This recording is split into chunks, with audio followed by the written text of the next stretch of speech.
Anthology is an absolute must for any Beatles fan. It's amazingly comprehensive.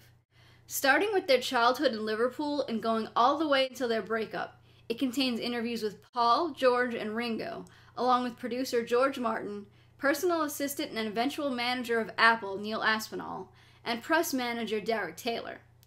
They also use extensive archive footage of John from various interviews that happened after the Beatles' breakup in the years before his death, and extensive archive footage of interviews and performances of the Beatles during their career. It's really the golden standard by which any documentary on a band should be made, and it's possible largely because they were so popular that cameras were following them everywhere they went at the time. The only thing I can say bad about it is its length, and that's only a complaint when you might want to show it to a friend or are hoping to get your Beatles fix fairly quickly. It originally aired as 6-hour-long segments with commercials, and the current DVD release is in 8 segments of 1 hour and 15 minutes each, with another 80 minutes available via the bonus disc. So you really have to watch this as you would a television series rather than a film. But what you get out of it is so worth it. The interviews are done in a very candid style, and their charm and sense of humor really shines through. While they gloss over some of the uglier parts, for the most part they are incredibly honest about everything they went through as a band, and discuss their failures right along with their successes. While I can't help but think that John's perspective might have been a little different had he lived long enough for them to interview him, he talked a lot about his experiences in the 70s so that he's not really left out here.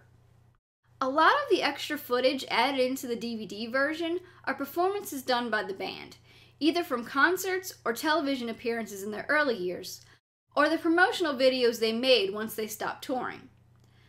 So while the DVD set is rather expensive, it allows you to get a lot of those things that you would have a hard time finding now otherwise.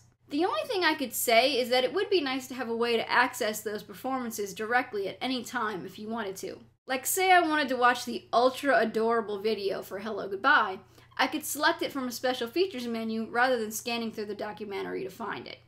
I think what turned the page for me and made me go from casual fan to obsessive is that this documentary really lets you get to know the Beatles themselves.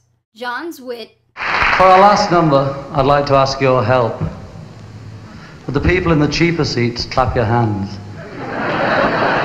And the rest of you, if you just rattle your jewellery. Paul's devil-may-care charm. You know, I'm not a great one for that. You know, maybe it was too many of that. Look, what do you mean? It was great. It sold. It's the bloody Beatles White Album. Shut up. George's wisdom and dry sense of humour. In colour, yeah, wow. They had more money for that one. And Ringo's easygoing, friendly nature. Well, this is 2 shit kickers from Liverpool. I mean, this is far out news here. Yeah, let's take the carriage. Okay. As much as I love their music, I also have an unconditional love for these 4 guys as well. They're wonderful and charming, and you can see why even beyond writing and performing well, they were able to work people into a frenzy and create such a phenomenon. As if this incredibly long documentary isn't enough, there are actually 2 other pieces that make the anthology whole. There are the CDs, 3 volumes of 2 discs each that mirrored the original 6 episodes of the documentary. The first volume attempts to tell a story itself, using a few clips from John Lennon and their manager Brian Epstein to give you perspective on what you're hearing. I secured them an audition at Decca on New Year's Day 1962. They came to London and stayed at the Royal Hotel paying 27 shillings a night for bed and breakfast. They were poor and I wasn't rich, but we all celebrated with rum and scotch and coke, which was becoming a Beatle drink even then. For whatever reason, that was dropped for the later 2 volumes. The music is a mix of live performances of some of their biggest hits, failed takes, and unreleased songs. I'm partial to the failed takes, as their charm once again shines through when they mess up in the studio.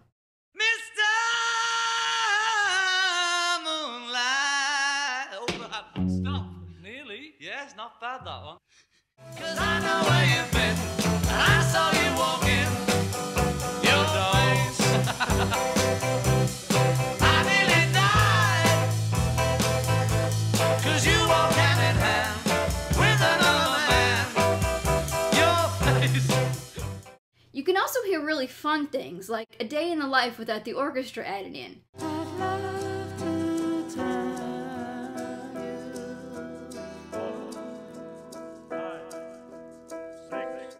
recording they made of the one after 909 very early in their career, which is stylistically much different than the one that finally appeared on Let It Be.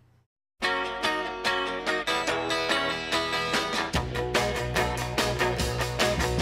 my baby said she's traveling on the one after 909.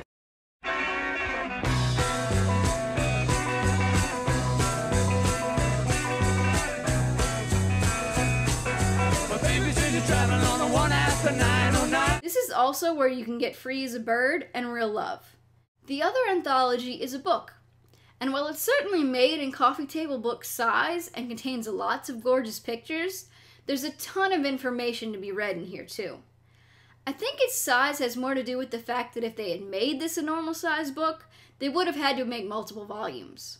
This is once again the story of the Beatles told in their own words, with additional info from George Martin, Neil Aspinall, and Derek Taylor. It contains even more information than what was included in the documentary, though some of the lines are identical. It's sort of an even more extended edition than the DVD release.